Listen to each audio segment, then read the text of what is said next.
Hello, beautiful friends, especially those who feel so deeply. Today, I want to talk about something that's been weighing heavily on many of our hearts: how to navigate this time of profound change. Starting right here, right now, many of us are feeling it: this deep exhaustion, this profound disruption to our nervous systems. And you know what? It's been happening long before recent events. In some ways, what we're experiencing now is not new at all. Yet, we do need these sacred moments to pause, breathe, to feel into what's really happening under the surface. You know that feeling when your body knows something before your mind can put it into words? That's what's happening for many of us right now. That trembling in our hands when we read the news, that tightness in our chests when we see those claiming the highest offices of power, men who not only threaten our physical safety, but who actively diminish our very existence, reducing us to birthing persons when young and caregivers when older, dismissing those who choose different paths as irrelevant to society. We watch as they elevate women who enable this rhetoric, who help normalize the very systems designed to keep us small, silent, and subservient. Let me take you back to when I first realized and actually recognized these feelings. A little girl's bedroom in 1974. That little girl was me at 8 years old, lying awake at night, heart racing at every sound. Even back then, I carried two profound truths: the weight of watching my parents struggle to keep us afloat financially, and the unspoken understanding of what it meant to move through this world as a female. But what really breaks my heart isn't just remembering that little girl I was lying awake, counting the sounds in the dark. It's knowing that those fears weren't just childhood shadows playing tricks in the night. They were my very first lessons of what it meant to be vulnerable, both financially and physically. Even now, as I share this with you, I feel that same tightness in my chest, that same hyper awareness of my surroundings that I learned so young. You know that math we do, the one that nobody taught us, yet we all learned? I catch myself doing it again and again, planning which route has the best lighting, planning for the escape route with all things, not just my physical safety, but my financial safety, keeping my head up while walking, even though I want to look down, mentally noting what doors are locked when I find myself at home alone, pretending to be on a phone call when that person follows too closely behind me. All the while, a part of my mind running through different kinds of calculations: which bills need to be paid first, how to stretch my money so it goes just a little bit further, how to build an emergency fund that we're told we need, but yet so many people struggle to actually reach. Beneath all our daily calculations about safety, money, and survival lies a reality we rarely speak about openly. The statistics are dark. 1 in 3 women experiences physical violence from a partner. In the United States alone, nearly 500,000 rapes are reported annually, likely only a quarter of the actual number. Women constantly calculate their safety everywhere: at home, at work, the grocery store, the airport, protecting not just their bodies and their belongings, but their minds. Yet, even with these haunting truths, we still don't discuss it enough. Statistics don't capture our lived reality, the weight of those keys clutched between our fingers like makeshift weapons, the profound exhaustion of constantly being on guard, the quiet desperation of financial dependence, and those invisible wounds that shape how we move through the world. Your body is remembering this too. The first inappropriate touch that made you freeze, those comments that taught you to make yourself feel small, the condescending ways a coworker speaks to you, the boss who stares at your chest when he talks to you. the way you've learned to soften your voice and your opinions just to be heard at all. But here's what I've learned through years of working with women and money. These stories that we've learned that would cause us to feel smaller, to accept financial dependence as usual, to view our own safety as negotiable, or to look at other people as if they were less than they are because it's so infiltrated in our society. We see these same patterns everywhere today, in every sphere of power, in corporate offices where women's ideas are claimed by male colleagues, in political arenas where we're shut out of decisions about our own bodies, in homes where financial abuse keeps women trapped, in legislation where our rights have become bargaining chips. Our bank accounts and our bodily autonomy have always been bound together by the same systems of control. And now, as we witness calls to blow up the system and challenge the bloated institutions, I can't help but wonder, why is this energy for dismantling systems so selectively applied? If we really want to challenge broken systems, then let's talk about dismantling the patriarchy that keeps violence normalized. Let's examine the systemic racism that perpetuates economic instability and inequality. Let's question why money flows so freely through congressional campaigns while programs supporting equality and basic human dignity are labeled as wasteful. If we're serious about transformation, shouldn't we be focused on eliminating poverty or creating genuine opportunities for everyone rather than targeting the very programs and the rights that have helped actually level the playing field? Yet, I do think that something is shifting. I feel it in my bones, the very same bones that used to tremble with fear in that little girl's bedroom. All across the country, perhaps across the world, I'm watching women like us refuse to accept these old stories as unchangeable truth. We're doing what I wish someone had done for me back then: break the silence about financial oppression alongside physical violence. I know that when we build networks of safety and economic empowerment, when we share our stories instead of holding them in shame, we create ripples that reach far beyond our own healing. Those fears that kept me awake at night, fears about safety, survival, not having enough, not being enough, haven't completely disappeared, but they've transformed into something else, a catalyst for change. What I've come to understand from growing up up to this moment in time is that there's a lot that we must unlearn. Let me share something about power that took me decades to understand.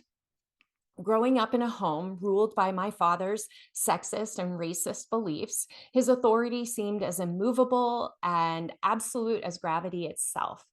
Looking back, I see these same patterns of dominance rising in the world today, the same unquestioning authority, the same cruel certainty about who deserves dignity and who doesn't. My father's control over our safety, our money, our very ways of thinking felt like natural law, just as some would believe the systems of power are today. But finally, I saw that his power, just like all power, wasn't natural power at all. It was just held together by our own silence, our fear, and our endless accommodation to keep the peace. So just like the systems I've encountered in my banking career, in financial advising, in most of the jobs I've held, they only worked because we believed that we had no choice to make them work. Like many of you, I tried to protect myself by becoming perfect.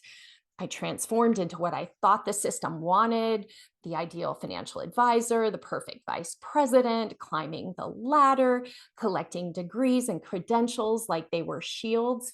All I thought that if I could just achieve enough, prove enough, earn enough, I'd finally be safe. But that protection never came.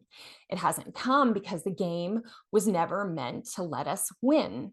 I learned this in the most brutal way that day in my doctor's office, staring down a man with a gun.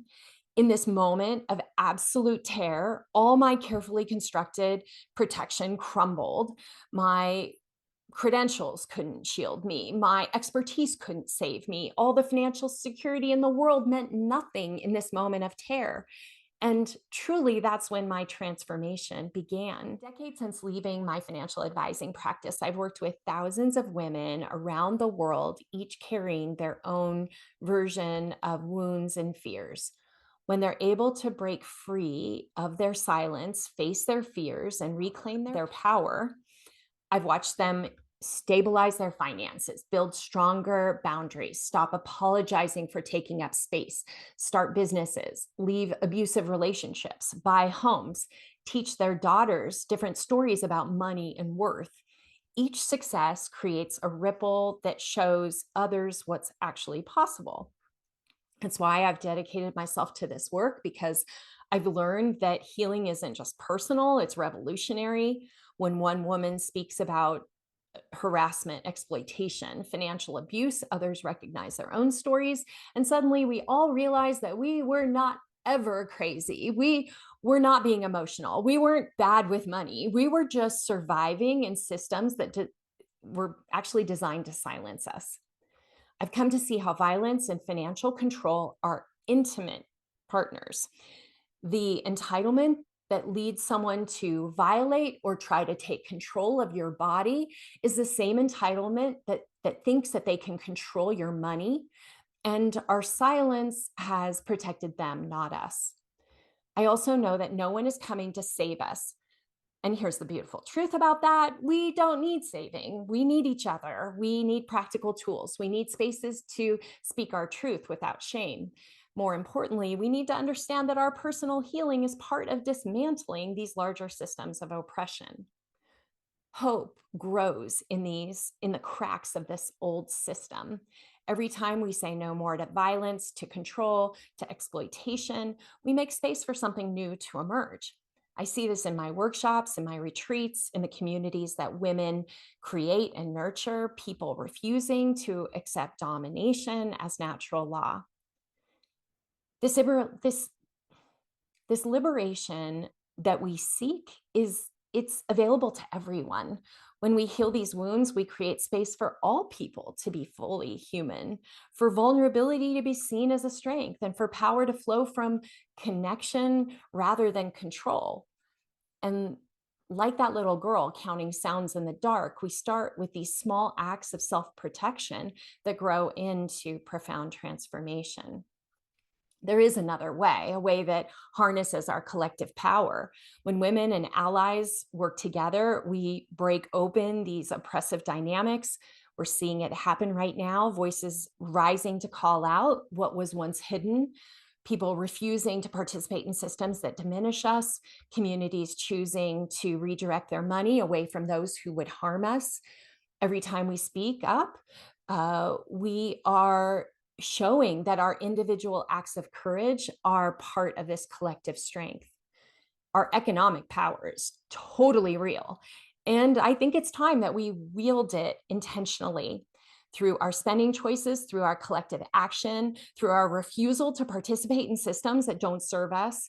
We demonstrate that we will not be controlled. The media might want us to believe that we're powerless, but history really does show that something else is going on. It shows us otherwise.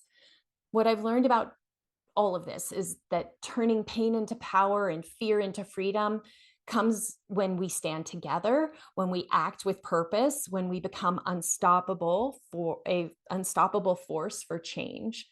So I want to talk about just a few practical steps that can protect you as we dismantle these systems of control.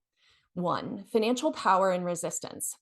I'd like for you to make sure you have an emergency fund, even if it just means saving a few dollars at a time, but focused on it, creating a really foolproof security plan that includes your important papers, passports, birth certificate, financial records, keeping them in a safe place.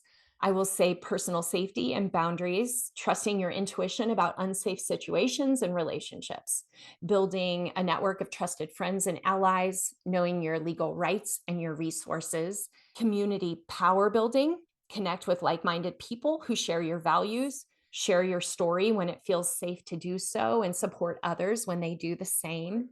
Learn your rights in your workplace. And then finally, resilience and resistance. Practice self care without guilt. It's actually a revolutionary act. Set and maintain firm boundaries. Seek support when needed. You do not and should not try to do this alone. Transform anger into action. Stay informed, but protect your energy, and celebrate every act of resistance, no matter how small. These steps aren't just about survival, they're about creating change. Every dollar we redirect, every boundary we set, every community we build becomes part of a larger movement toward transformation. Together, we can use our economic power to create a world we want to see. Every time I share my story, every time I refuse to stay silent about what I've lived through, I'm helping to rewrite those old narratives that have kept us small, kept us scared, and kept us separate. And I know that we will not stop. I for sure will not stop, not until every little girl can sleep peacefully, knowing she lives in a world that protects both her physical safety and her economic rights. I see your courage. I feel your strength. And together, I do know that we are changing our world, one story, $1, and one act of resistance at a time. Thank you so much for being on this journey with me. Please let me know what questions you have. There are so many things that we can do to better prepare ourselves. I'll share more in future videos. Like, comment, subscribe, and I look forward to learning more about you. Thank you.